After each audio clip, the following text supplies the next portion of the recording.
Perfecto, Abraham. Bien, entendido. Muchas gracias. Ahora bien, siguiendo en el mismo rumbo de tu campaña que vamos a comentar, vamos en el día número 22.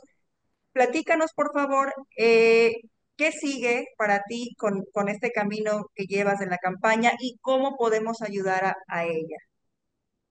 Bueno, primero yo quiero comentarte, bueno, la manera como puedes ayudarme si fuera tu intención o las personas que me siguen, que me conocen, es bueno que me sigan en mis redes sociales, por supuesto, que compartan su información en redes sociales y sobre todo, Erika, que toda la gente salga a votar el 1 de junio. Muchas personas no quieren salir. Cuando platico con ellas me dicen, es que no voy a salir porque no voy a solapar sí, a solapar una elección que dicen que es de Estado. Hasta el día de hoy, te reitero, yo en mi caso, mi experiencia ha sido completamente transparente. No he tenido ningún tipo de apoyo de institucional, de algún poder. Y aquí estamos. Entonces hay que confiar. Yo confío en el INE, que será el encargado de llevar la votación, y por eso hay que salir a votar. No, no, es un deber ciudadano, además. Platícanos, por favor, eh, para que todos podamos entender cómo va a ser la boleta morada para elegir a nuestros próximos ministros de la Suprema Corte, cómo podemos elegir tu número, que es el 39. Danos un poquito más de contexto de esta Sí, mira, información, por va a ser favor. una boleta morada y como van a ser 9 posiciones, 5 de mujeres y 4 de hombres, del lado izquierdo van a estar los nombres de las mujeres que están participando y va a haber 5 casillas, de tal forma que el nombre de cada persona va a tener un número y tendrán que ponerlo ahí. Y del lado derecho igual, viene el nombre, un número con el nombre de cada uno de los hombres que aspiramos a ser ministros y arriba hay 4 casillas. Hay que poner ahí mi número, que es el número 39. Y como te comentaba, Erika, te comentaba que uno de los datos que han sido importantes es que no me he entrevistado con nadie de ni un solo poder. Y esto no significa que la independencia del Poder Judicial significa aislamiento del Poder Judicial. El Poder Judicial sí tendrá que participar con el Poder Ejecutivo y con el Poder Legislativo. Con el Ejecutivo, por ejemplo, tú has escuchado en más de una ocasión que cuando liberan a un presunto delincuente, el juez dice es que la Fiscalía no me integró bien la carpeta de investigación y la Fiscalía dice es que el poder ejecutivo, el poder judicial, el juez, se corrompió y dejó libre a una persona que no debía. Y no nos ponemos de acuerdo. Yo sí crearía foros, en este caso, con el poder, con la fiscalía para evitar ese tipo de situaciones y si no evitarlas, un análisis, decir, a ver, está pasando esto y lo estamos dejando ir por esto. Entonces, mientras siga ocurriendo, se van a dejar igual libres. Entonces, la chamba de la fiscalía es esta. Y en el caso del Poder Legislativo, igual. A ver, ¿qué pasa estos filtros, todas tus leyes, todas tus iniciativas antes de aprobarlas, con la finalidad de que estas acciones de inconstitucionalidad sean menos y, y tengas menos problema en que esté concediendo estas acciones procedentes o haciendo estas declaratorias de inconstitucionalidad de estas normas? Entonces, muy importante no dejar de trabajar con el Poder Ejecutivo y el Poder Legislativo por el bien del país. Y además para un mejor trabajo y desempeño del Poder Judicial Federal. Claro, y en esto permíteme felicitarte porque tienes toda la razón del mundo. Realmente, a ver, los poderes, aunque independientes, no son islas, ¿no? Siempre lo que decida una va en su efecto a afectar a los demás, ¿no? Y por ende a la población. Entonces, creo que esto que nos acabas de mencionar como propuesta me parece muy importante y que en caso de que se lleve a cabo, creo que los resultados serían muy positivos en beneficio de la población, ¿no? Es que así tenemos que trabajar. Cuando tú ves que un poder se pela con otro y a ver, quien menos gana es el país. Tenemos que ver por este país. pareciera que el último que interesa es el país Así es, como tal, que lo más importante son caprichos personales o tus propios privilegios de uno, de otro, o a veces ni una cosa ni otra, solamente ver quién gana. Esto no puede ocurrir. Y yo no me refiero que tenga que estar de acuerdo siempre que ninguno de los tres poderes, exacto, pero un manejo institucional, formal, ético, profesional. No podemos llevar un tema de mercado en las instituciones de nuestro país. Nuestro país no se lo merece, la población no se lo merece. Voltear también a ver la población cuando analizamos estos temas de acciones de inconstitucionalidad, controversias constitucionales. Hay que ver también por no solamente los intereses de quien llega a litigarlo, sino el interés nacional, cuál va a ser el mayor beneficio de la sociedad misma, obviamente siempre y cuando se respetan los derechos humanos y la supremacía constitucional. Pero hay que ver por todos, tenemos que ver el beneficio de todos y no más de unos cuantos. así es, Abraham. Muy bien. Si me permites, quisiera regresar un poquito al tema de la boleta. Me parece importante mencionar lo siguiente. En el apartado de las mujeres, vamos a elegir, por favor, corrígeme si estoy mal, a 5 mujeres, a 5 ministras y 4 ministros. Es ¿Correcto? correcto, es Es correcto. correcto. Y nosotros vamos a tener en la boleta casillas para elegir a 5 mujeres y a 4 hombres. ¿Por qué me interesa recalcar esto? Porque a veces hay dudas en que, lo voy a decir coloquialmente, están peleados los hombres con las mujeres y las mujeres con las mujeres y los hombres con los hombres. A ver, tenemos 4 casillas para elegir a 5 mujeres y 4 casillas para elegir a cuatro hombres, ¿no? Entonces, Sí. quería aclarar esto porque tenemos 4 posibilidades de hombres y 5 posibilidades de mujeres, para que también utilicemos todas las casillas eh, que, que, que nos dé la posibilidad de manejar la boleta, ¿no? Sí, pero además, a ver, cuando decimos es que veo que se pelean las mujeres, ni siquiera tendría que ser un tema de pleito, es un tema institucional. A ver, yo voy, propongo esto, lo que yo quiero, este soy, esta sería la corte con mi participación y la gente tiene que votar. Yo no tengo que hablar mal de una persona para hablar bien de mí, entonces, bien de mí. Entonces, el tema es escuchar propuestas, ver cuál es la que consideres mejor. Sí, te reitero, es uno de los temas que tendrá que sin duda modificarse, se satura a las personas de tanta información. Imagínate una persona, un ciudadano, tú que vas a votar al menos 6 boletas, tendrás que en un voto razonado leer no solamente propuestas, sino el currículum y su forma de vida y actuar y qué tan lejano es de los poderes fácticos y de los poderes políticos, de 64 para ministros, de treinta y tantos para Tribunal de Disciplina, es imposible, nadie lo va a hacer. O sea, no conozco a alguien que lo haga. Entonces el voto, más que un voto razonado, será un voto de las personas que tú conozcas, que conozcas que son buenas para este tema, que también el que las conozcas y que sean terribles también te dará la oportunidad de no votar por ellas, ¿no?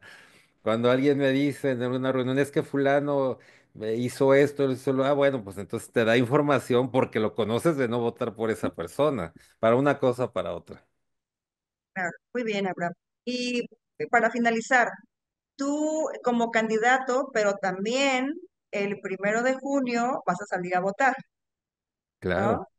Entonces, como ciudadano, ¿en qué nos recomiendas fijarnos a nosotros que también vamos a salir a votar el 1 de junio para tomar la mejor decisión? ¿Qué es aquello que nos recomiendas, que tú tienes ambas partes, como candidato y como A ver, ciudadano?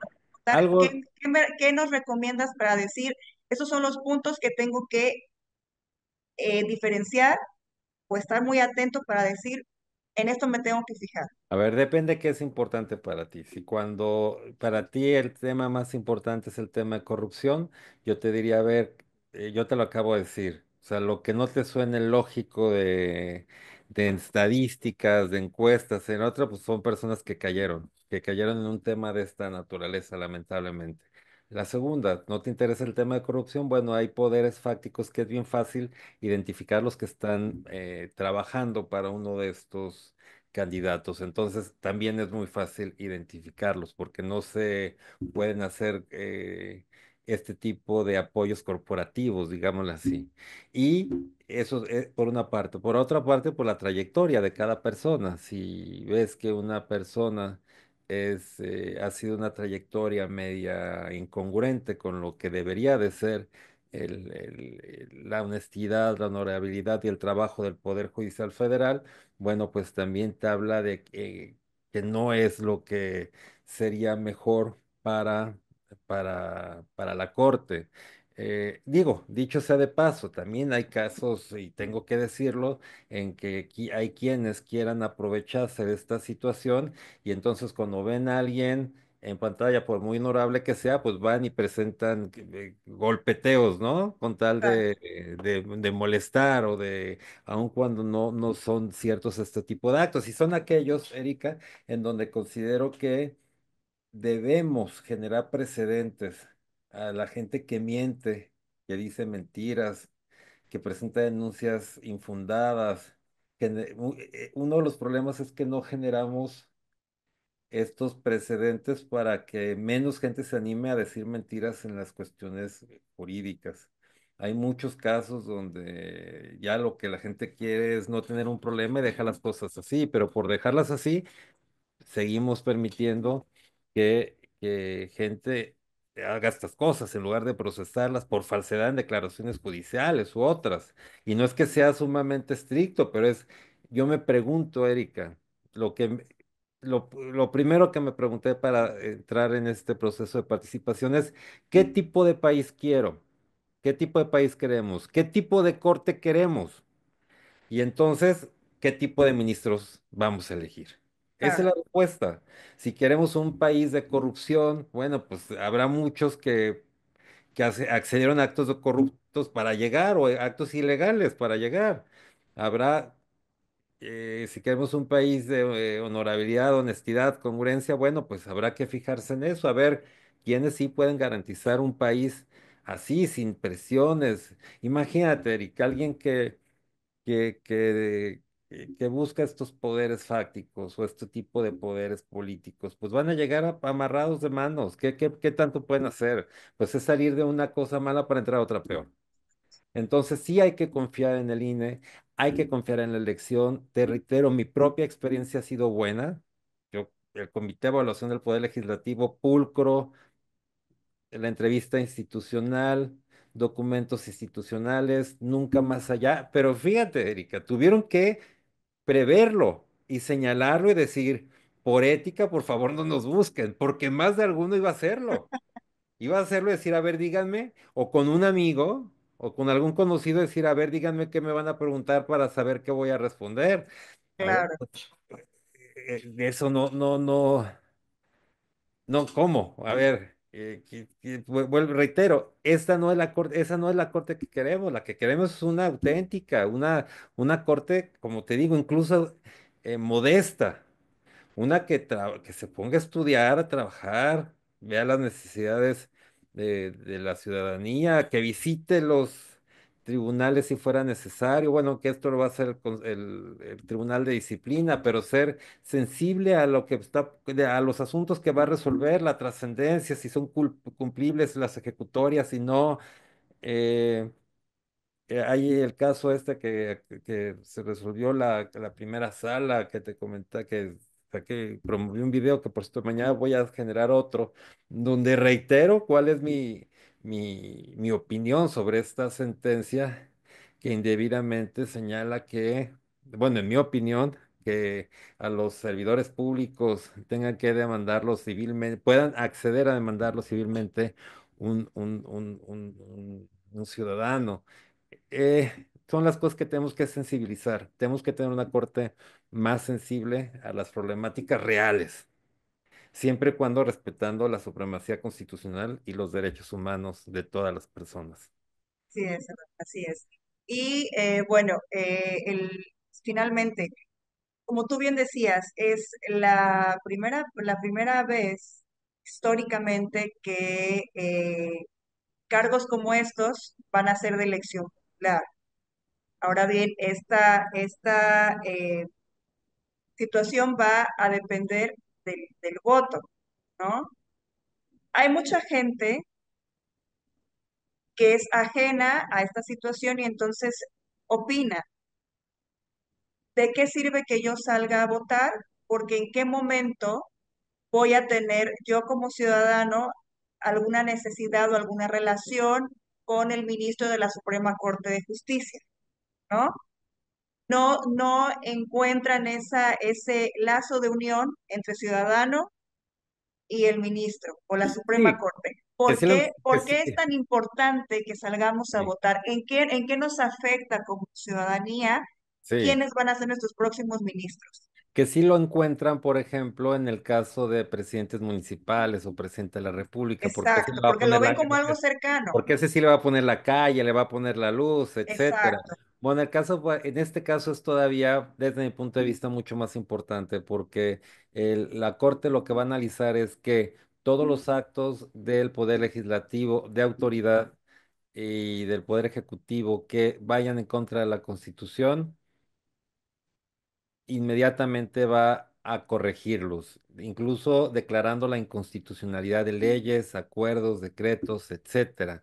Te pongo un caso, tú como médico, un tema que es frecuente es el tema de la objeción de conciencia, el que tú puedas decidir ejercer este derecho en el caso de que exista un tema en contra, que tengas que atender un caso médico en contra de tus ideales, religión, etcétera. Y este, bueno, es un tema que se resolvió en la corte, en donde, si bien es cierto, tú tienes este derecho y lo sabías incluso antes de la resolución, bueno, en caso de existir un caso de urgencia, una situación donde no hayan objetores de conciencia, tendrás que atenderlos como se hace, como se hacía. Yo, es más, no encuentro un solo precedente de alguien que no haya atendido un caso de esta naturaleza. Este caso se atendió por una acción de inconstitucionalidad abstracta. Esto es no abstracta, no había un solo caso particular, sino que se atendió este asunto presentado por la Comisión de Derechos Humanos, pero no conozco, no tengo un precedente en donde haya pasado esta circunstancia. Entonces, por supuesto que siempre se ha ponderado el derecho humano a la protección a la salud versus este otro. Sin embargo, son temas que sí se tocan en la Corte, como algunos otros, quizá. El tema, lo comentaba en un podcast con los agricultores, el tema de glifosinato, un activo que se va a estar prohibiendo y que, bueno, al final se determinará en la Corte si este acuerdo es constitucional o no. Esto habrá ponderación de los derechos también en cuanto a la protección a la salud, al medio ambiente, etcétera. Los transgénicos también en materia de semillas de cultivos agrícolas eh, llegarán a la corte y así te puedo poner un sinnúmero de ejemplos en todo, en el día a día de una persona, los que tienen discapacidades, los que tienen físicas, intelectuales, todos los enfermos, todas aquellas personas todas las personas que sean sujetas a una ley, les aplica y es importante las resoluciones de la Suprema Corte de Justicia de la Perfecto, Nación, Abraham. porque Muy ahí es bien. donde se resuelven. Por favor, ayúdanos con tu... Bien.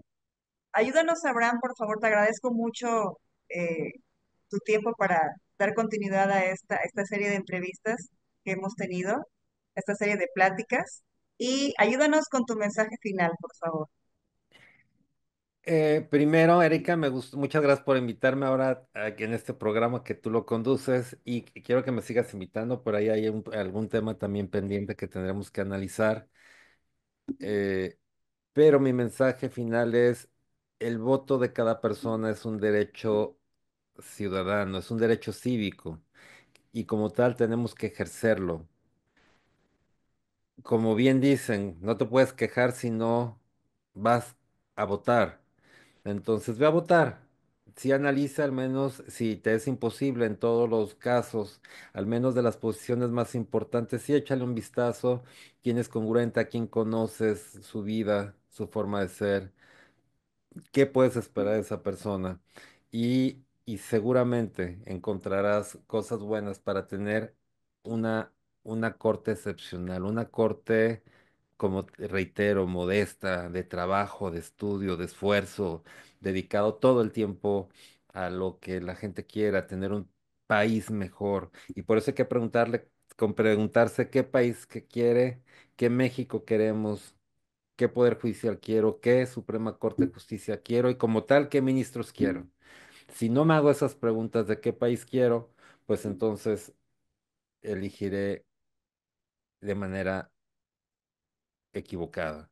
Entonces, ese es mi mensaje. Hay que hacerlo. Y como digo en mi mensaje, hazlo por ti mismo, por los que más quieres, que es tu familia. Hagámoslo por este país, hagámoslo por México, Erika. Que tú sabes que mejor que nadie que esto lo estoy haciendo por mi país, por la patria, por lo que más quiero. Son mi familia, mis hijos, la gente que está conmigo, por eso lo hago. No lo hago por ningún otro interés que no sea hacerlo por nuestro país, que tanto lo necesita. Así es, Abraham.